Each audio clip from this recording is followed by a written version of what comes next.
નમસ્કાર દર્શક મિત્રો, અમારી ચેનલમાં આપનું ફરી એકવાર હાર્દિક સ્વાગત છે। તો મંગળવારે હોળીના અને બુધવારે ધૂળેટીના પવિત્ર દિવસે માત્ર તુલસીના પાણીનો આ ઉપાય કરો, તમારું ઘર ધન દોલતથી ભરાઈ જશે। 3 તારીખે મંગળવાર હોળીનો અને 4 તારીખે ધૂળેટીનો અત્યંત શુભ અને મંગળકારી દિવસ આવવાનો છે। આપણા શાસ્ત્રોમાં એવી માન્યતા છે કે આ દિવસો તુલસી માતાની પૂજા આરાધના કરવાના છે। સાથે જ આ દિવસે કુંડળીમાં ચાલી રહેલા તમામ દોષોથી બચવા માટે કેટલાય વિશેષ ઉપાયો કરવામાં આવે છે। તેમાં સૌથી મોટો ઉપાય તુલસીના જળનો ઉપાય છે। જો તમે આ દિવસે માતા તુલસીની શાસ્ત્રોમાં જણાવેલી રીતે પૂજા કરો છો અને ધન પ્રાપ્તિ માટે શાસ્ત્રોમાં જણાવેલા માત્ર આ એક ઉપાય કરી લ્યો છો, તો ફક્ત આટલું કરવાથી જ ભગવાન શ્રી હરિ વિષ્ણુ અને માતા લક્ષ્મીજીની કૃપા પ્રાપ્ત કરી શકાય છે। આ તુલસીના પાણીનો ઉપાય કરવાથી આર્થિક પરિસ્થિતિમાં સુધારો આવે છે અને જીવનના તમામ કષ્ટો દૂર થાય છે। કારણ કે આ હોળીની રાત્રે વર્ષનું સૌથી મોટું ચંદ્રગ્રહણ થવાનું છે। આ વખતે હોળી મંગળવારે આવી રહી છે અને શાસ્ત્રોમાં એવું વર્ણન છે કે ગ્રહણ દરમિયાન તુલસીને સ્પર્શ કરવો વર્જિત છે। તેથી આપની ઈચ્છા મુજબ જો હોળીના દિવસે ગ્રહણને કારણે પૂજા ન કરી શકો તો આ ઉપાયો ધૂળેટીના પવિત્ર દિવસે પણ કરી શકાય છે। હોળી અને ધૂળેટીના આ દિવસો માતા તુલસી અને ભગવાન વિષ્ણુની પૂજા માટે સમર્પિત માનવામાં આવે છે। શાસ્ત્રોમાં એવું વર્ણન કરવામાં આવ્યું છે કે આ દિવસોમાં માતા તુલસીની પૂજા કરવાથી તેમજ તુલસીના જળનો આ ઉપાય કરવાથી સાધકને અત્યંત શુભ અને શ્રેષ્ઠ ફળોની પ્રાપ્તિ થાય છે। આ ઉપરાંત ધન પ્રાપ્તિ માટે ફાગણ મહિનામાં આવતી આ હોળી અને ધૂળેટીના દિવસે આ તુલસીના પાણીનો વિશેષ ઉપાય કરવામાં આવે છે, જેના વિશે અમે તમને આજના વિડીયોમાં જણાવવાના છીએ। હોળી અને ધૂળેટીના આ દિવસોમાં અહીં લગભગ 144 વર્ષ પછી અત્યંત દિવ્ય અને દુર્લભ યોગ બનવા જઈ રહ્યો છે। કારણ કે આ દિવસે 144 વર્ષ પછી અત્યંત દિવ્ય અને દુર્લભ યોગમાં આ પવિત્ર તિથિઓ આવી છે। આ કારણે આ દિવસોનું મહત્ત્વ ખૂબ વધી ગયું છે।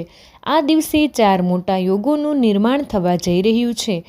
સર્વાર્થ સિદ્ધ યોગ, અમૃત સિદ્ધ યોગ, ધનલક્ષ્મી યોગ અને નારાયણ યોગ। આ 4 યોગોના નિર્માણને કારણે આ દિવસોમાં ભગવાન વિષ્ણુ અને મહાલક્ષ્મીની અસીમ કૃપા વરસવાની છે। જો તમે આ દિવસે ચૂપચાપ કોઈને જણાવ્યા વગર તુલસી માતાના જળનો આ ઉપાય કરી લો છો, તો તમારા જીવનમાં ચાલી રહેલી તમામ સમસ્યાઓનું સંપૂર્ણ રીતે સમાધાન થઈ જશે। આ વખતે હોળી અને ધૂળેટીના પવિત્ર પર્વ પર વિવિધ પ્રકારના શુભ માંગલિક યોગોનું નિર્માણ થવા જઈ રહ્યું છે, જેમાં ઘણા દુર્લભ યોગોનો સમાવેશ થાય છે। શાસ્ત્રો અનુસાર અમૃત સિદ્ધ યોગમાં આ પવિત્ર દિવસો આવવા અત્યંત દુર્લભ માનવામાં આવે છે। એવી માન્યતા છે કે આ દિવસે કરેલા શુભ કાર્યોથી જીવનમાં સુખ અને સમૃદ્ધિ આવે છે। એવું કહેવાય છે કે તુલસીના છોડમાં અનેક દેવી દેવતાઓનો નિવાસ હોય છે। કોઈ વિશેષ દિવસે જેમ કે હોળી અને ધૂળેટીના પવિત્ર દિવસે તુલસી માતાની પૂજા ઉપાસના કરવામાં આવે તો વ્યક્તિની તમામ આર્થિક અને માનસિક ઘરેલું સમસ્યાઓનું તાત્કાલિક નિવારણ થઈ જાય છે। કારણ કે આ પવિત્ર દિવસોમાં ભગવાન વિષ્ણુ અને માતા લક્ષ્મી અને તુલસીજી શાલિગ્રામજીની પૂજા કરવામાં આવે તો આ દિવસે કરેલી પૂજા આરાધનાથી અનેક ગણું ફળ મળે છે। આખું વર્ષ તમને તેની કૃપા આપણા પર વરસતી રહે છે। આથી આ દિવસે તુલસી માતા સાથે જોડાયેલા આ અચૂક ઉપાયો તમારી દરેક મુશ્કેલીનું સમાધાન કરી દેશે। પછી ભલે તે ધનને લગતી સમસ્યા હોય કે આરોગ્યને લગતી કે સંતાન પ્રાપ્તને લગતી હોય। આથી આ વિડીયોને અંત સુધી જોઈ લેજો, જેથી આ ઉપાય કર્યા પછી તમારું ભાગ્ય પ્રબળ બને, તમારા નવગ્રહ તમારો સાથ આપવા લાગે, તમારા ઘરમાં સુખ સમૃદ્ધિ આવે અને તમારા ઘરની ઉન્નતિ થાય। માતા લક્ષ્મીના આશીર્વાદ હંમેશા તમારા પર બની રહે। તો તમે ઈચ્છો છો કે લક્ષ્મીનારાયણજીની કૃપા તમને તમારા જીવનની તમામ પ્રકારની મુશ્કેલીમાંથી મુક્તિ મળે, માતા લક્ષ્મીજીની કૃપા હંમેશા તમારા અને તમારા પરિવાર પર બની રહે, તો વિડીયોને એક લાઇક કરી દેજો। કમેન્ટ બોક્સમાં જય મા લક્ષ્મી અને તમારી કુળદેવીનું નામ અવશ્ય લખી દેજો। ચેનલ પર પહેલી વાર આવ્યા હોય તો ચેનલને જરૂરથી સબસ્ક્રાઈબ કરી દેજો। તો મિત્રો, ફાગણ મહિનાની આ હોળીને આપણા વર્ષના મોટા તહેવાર તરીકે ઓળખીએ છીએ. આ દિવસે વિષ્ણુ સહસ્ત્રનામ અને શ્રીમદ ભગવદ્ ગીતાના પાઠ કરવાથી વિશેષ પુણ્યની પ્રાપ્તિ થાય છે. આ પવિત્ર દિવસોમાં વ્રત રાખવાથી મનુષ્યને દરેક પ્રકારના પાપ કર્મોથી મુક્તિ મળે છે. એવી માન્યતા છે કે આ દિવસે પૂજા, વ્રતદાન જેવા ધાર્મિક કાર્ય કરનારાઓ ઉપર લક્ષ્મીનારાયણની સાથે સાથે પિતૃઓની પણ વિશેષ કૃપા વરસે છે. તેથી તમારે પણ આ દિવસે તુલસી માતાના જળ સાથે જોડાયેલો એક વિશેષ ઉપાય જરૂર કરવો જોઈએ, જેના વિશે અમે તમને જણાવવાના છીએ. તુલસી એવો છોડ છે જેની પૂજાથી અત્યંત ચમત્કારિક અને ઝડપથી લાભ મળે છે. ભારત વર્ષમાં જ નહીં પરંતુ વિશ્વના લગભગ મોટાભાગના દેશોમાં તુલસીને પવિત્રતાની દ્રષ્ટિએ જોવામાં આવે છે. અનેક ઔષધીય ગુણોથી ભરપૂર તુલસીનું ધાર્મિક મહત્વ પણ છે. અનેક ધાર્મિક અનુષ્ઠાનો, પૂજાપાઠ અને હવનમાં તેનો ઉપયોગ થાય છે. પુરાણોમાં તુલસીને ભગવાન વિષ્ણુની પત્ની તરીકેનું ગૌરવ પ્રાપ્ત થયું છે. આથી તુલસી જગતજનની પણ છે. પરમાત્માના અનેક દુર્લભ વરદાનોમાં વડ અને તુલસીને અમૃતનું પ્રતિરૂપ પણ કહેવાય છે. જ્યાં તુલસીનો છોડ હોય છે ત્યાં બ્રહ્મા, વિષ્ણુ, મહેશ એટલે કે ત્રિદેવનો વાસ હોય છે. તુલસીની પૂજા કરવાથી મોટામાં મોટું મહાપાપ પણ એવી રીતે નષ્ટ થઈ જાય છે જેમ સૂર્યના ઉદય થતાં અંધકાર નષ્ટ થાય છે. શાસ્ત્રો અનુસાર જે ઘરોમાં તુલસીનો છોડ હોય ત્યાં સુખ, શાંતિ અને સમૃદ્ધિ હંમેશા રહે છે. ભગવાન વિષ્ણુ અને તેમના આવનારા જેવા અવતારો જેવા કે શ્રી રામ, શ્રી કૃષ્ણ પૂજા અને પ્રસાદમાં તુલસીનું પાન હોવું અત્યંત જરૂરી માનવામાં આવે છે. તેના વિના પૂજા અધૂરી ગણાય છે. આ જ કારણોસર દરેક હિન્દુ પરિવારના ઘરના આંગણામાં તુલસીનો છોડ હોવો જરૂરી બની જાય છે. તમારા ઘરે પણ માતા તુલસીનો છોડ, તેમની સાથે જોડાયેલા કેટલાય નિયમો વિશે જાણવું જરૂરી છે. તમારે તમારા પરિવારના સુખ, શાંતિ અને સમૃદ્ધિ માટે હોળી અને ધૂળેટીના દિવસે તુલસી માતાને ચૂંદડી અવશ્ય ચડાવવી જોઈએ, જેથી માતા લક્ષ્મી અને શ્રીહરિ વિષ્ણુના વિશેષ આશીર્વાદ પ્રાપ્ત થાય. તો મિત્રો, તુલસી માતા અને ધન્યદેવી માતા લક્ષ્મીને શુદ્ધ ઘીનો 9 દીવડાવાળો દીવો અર્પણ કરી તેમની આરતી કરવી જોઈએ. સાથે જ આ દિવસે બ્રહ્મ મુહૂર્તમાં ઉઠી તુલસીના છોડમાં 1 રૂપિયાનો સિક્કો નવા લાલ રંગના વસ્ત્રમાં બાંધી તુલસીના કુંડામાં નાખી દેવો. આમ કરવાથી ઘરમાં ધન સમૃદ્ધિનું આગમન થવા લાગે છે. ઘરમાંથી ગરીબી તેમજ દુઃખ દૂર થવા લાગે છે. કારણ કે તુલસી માતાને માતા લક્ષ્મીનું વરદાન પ્રાપ્ત થાય છે. આથી ધનદેવી માતા લક્ષ્મી તમારા ઘરમાં કૃપા વરસાવવાનું શરૂ કરે છે. આટલા માટે મિત્રો, કમેન્ટ બોક્સમાં તમારી રાશિ પણ લખી દેજો. મિત્રો, તમારી રાશિને લગતા અનેક લાભ અલગ અલગ બધાની રાશિ હોય છે, તેથી બધાને અલગ અલગ પ્રાપ્ત થતું હોય છે. તો મિત્રો, વિડીયોને લાઈક કરી દેજો, ચેનલને જરૂરથી સબસ્ક્રાઈબ કરી દેજો. તો મિત્રો, આ પવિત્ર દિવસોમાં તુલસી માતા પર કાચું દૂધ ચડાવવું, આમ કરવાથી પિતૃદોષ દૂર થાય છે. તમારા પિતૃઓ તમારાથી પ્રસન્ન થઈ તમારા જીવનમાં ધનના નવા દ્વાર ખોલે છે, તેમજ તમારા પર અસીમ કૃપા વરસાવે છે. આ દિવસોમાં તુલસી માતાના છોડમાં સુહાગનનો સામાન ચડાવવાથી ઘરમાં ખુશાલી આવે છે. જેમ કે કુમકુમ, આભૂષણ, બિંદી, ચૂડી, લાલ સાડી, ચુંદડી વગેરે જેવી ચીજો તુલસીને ચડાવવું, કાચું દૂધ, મીઠાઈનો ભોગ લગાવવો. આમ કરવાથી તુલસી માતા અત્યંત પ્રસન્ન થાય છે. ઘરમાં માતા લક્ષ્મીનો વાસ થાય છે, તેમજ ધન પ્રાપ્તિના આશીર્વાદ મળે છે. આ સાથે સાંજના સમયે માતા તુલસીની નજીક ઘીનો દીવો પ્રગટાવો.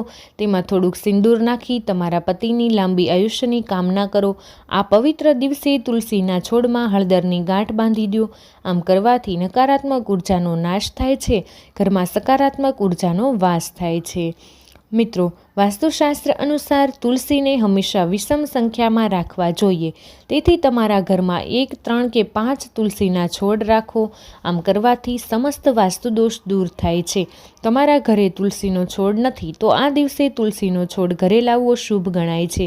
તો ચાલો હવે તમને તુલસીવાળા જળનો ઉપાય જણાવીએ. જો તમારા કાર્યમાં વારંવાર કોઈ અડચણ આવતી જાય, કોઈ સારું કરવા માટે જાઓ તો ઉલટું થઈ જાય, નુકસાન થાય, વિઘ્નો આવતા હોય, તો તમારા ઘર કે પરિવાર પર કોઈ ખરાબ નજર હોય, આના નિવારણ માટે સૌથી અસરકારક ઉપાય છે તુલસીવાળા જળનો ઉપાય. આ ઉપાય માટે તમારે 5 તુલસીના પાન લેવાના છે. આ પવિત્ર દિવસોમાં સવારે વહેલા જાગી તુલસીના પાંદડાઓને સાફ પાણીમાં પલાળી રાખો. સવારે સ્નાન કર્યા પછી પાણીને ઓમ નમો ભગવતી વાસુદેવાય નમઃ આખા ઘરમાં આ મંત્ર બોલી અને આમ કરવાથી ઘરમાં હાજર નકારાત્મક ઉર્જા દૂર થાય છે અને મંત્ર બોલી પાણીનો છંટકાવ કરી દો. જો તમને એવું લાગતું હોય કે તમારું નસીબ ખૂબ ખરાબ ચાલી રહ્યું છે, જો તમારી કોઈ એવી મનોકામના હોય જે પૂર્ણ ન થતી હોય, જેવી કે પુત્ર પ્રાપ્તિ કે સંતાનના સુખ સમૃદ્ધિની કામના હોય, હોળી અને ધૂળેટીના દિવસે આ ઉપાય કરવાથી વધુ સારું તમારા માટે બીજું કંઈ જ નથી. તો આ પવિત્ર દિવસે તુલસીના કેટલાય પાંદડા તોડી લેવા અથવા તો તુલસી માતાના છોડની નીચે પડેલા પાંદડાને લઈ સારી રીતે શુદ્ધ કરી લ્યો. પછી તમારે ત્યારબાદ તાંબાના પિત્તળના લોટામાં શુદ્ધ પાણી લઈ તુલસીના આ પાંદડા નાખો. આથી જળ પવિત્ર અને શુદ્ધ થઈ જશે. જળને તમારે આખો દિવસ એટલે કે હોળી અને ધૂળેટીના દિવસે ભગવાનની સમક્ષ રાખવું. તમારી મનોકામના ભગવાનને જણાવી દેવી. બીજા દિવસે આ જળનું સેવન કરો. ધ્યાન રાખો, જો તમારી મનોકામના સંતાન પ્રાપ્ત માટે હોય તો જળ ફક્ત દંપતીએ જ સેવન કરવું. આ જળ તમારા માટે રામબાણ સાબિત થશે. ભગવાન શ્રીહરિ વિષ્ણુની કૃપાથી તમને ઓજસ્વી સંતાનની પ્રાપ્તિ થશે. પરંતુ આખા પરિવારના સુખ સમૃદ્ધિ શાંતિ માટે સંકલ્પ કર્યો હોય તો પરિવારના બધા સભ્યોએ આ જળ થોડું થોડું અવશ્ય સેવન કરવું. આ દિવસે વિધિવત રીતે કરવામાં આવેલી પૂજા ખૂબ ફળદાયી સાબિત થાય છે. તેથી જો તમારા ઘરે તુલસીનો છોડ નથી તો આ દિવસે તુલસી માતાને તમારા ઘરે લાવો, પરંતુ તમારે ક્યાંયથી તુલસીનો છોડ ઉખેડીને ન લાવવો જોઈએ. આમ કરવાથી તમને દોષ લાગી શકે છે. તુલસીનો છોડ કુંડા સાથે ખરીદીને ઘરે લાવી શકાય છે. તેમાં કોઈ મુશ્કેલી આવતી નથી. મોટાભાગના ઘરોમાં રામા તુલસી જ રોપવામાં આવે છે, જે લીલા રંગના હોય છે. આ તુલસીના છોડને ઉજ્જવલ તુલસી, શ્રી તુલસી અને સૌભાગ્ય તુલસીનું પણ કહેવામાં આવે છે. રામા તુલસી ઘરમાં રોપવાથી આપણા જીવનના સર્વ કષ્ટો દૂર થાય છે. સુખ સમૃદ્ધિ તેમજ ખુશાલીથી આખું ઘર ભરાઈ જાય છે. આ સાથે જ પવિત્ર દિવસોમાં લોટામાંથી બનાવેલા દીવાનું પણ પોતાનું એક અલગ મહત્વ હોય છે, કારણ કે લોટના દીવાને સૌથી વધુ શુભ અને પવિત્ર માનવામાં આવે છે. લોટનો દીવો તુલસીની નીચે પ્રગટાવવાથી માતા લક્ષ્મીની સાથે માતા અન્નપૂર્ણા અને શ્રી હરિ વિષ્ણુના પણ આશીર્વાદ પ્રાપ્ત થાય છે. આ ઉપાયથી શુભ ફળ સાથે તમારી આર્થિક સ્થિતિ પણ મજબૂત બને છે. તો મિત્રો, આ ઉપાયને તમે અચૂક કરી લેજો. ખૂબ જ પરિણામ તેનું જલ્દી જ પ્રાપ્ત થશે. તો મિત્રો, વિડીયો પસંદ આવ્યો હોય તો વિડીયોને લાઇક કરી દેજો. તમારા બધા જ મિત્રો સાથે વિડીયોને શેર કરી અમારી ચેનલને સબસ્ક્રાઈબ કરવાનું ભૂલશો નહીં. કમેન્ટ બોક્સમાં જય મા લક્ષ્મી અવશ્ય લખી દેજો.